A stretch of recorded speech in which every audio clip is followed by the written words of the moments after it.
Hai semua, anda kembali bersama saya, Siti Amira dari Heart Life Global. Hari ini ada good news untuk kakak-kakak yang selalu suka goreng-goreng di dapur. Ini dia Korean Deep Fryer Pot yang desain dia simple, cantik dan nampak premium. Periuk ni datang sekali dengan penapis minyak, jadi bila goreng ayam, fries atau nugget, terus boleh angkat dan toskan dengan mudah. Saiz 3 liter memang sesuai untuk family kecil atau untuk simple cooking di rumah, tak terlalu besar dan tak terlalu kecil. Boleh guna untuk gas dan juga induction, memang multifunction dan sangat praktikal.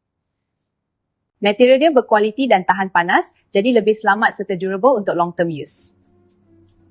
Harga pun sangat affordable, tapi kualiti dia memang worth the price. Ramai customer dah repeat order sebab puas hati dengan performance dan hasil gorengan yang lebih kemas serta kurang berminyak. Yang berminat boleh terus ke beg kuning untuk place order, selagi stok masih ada.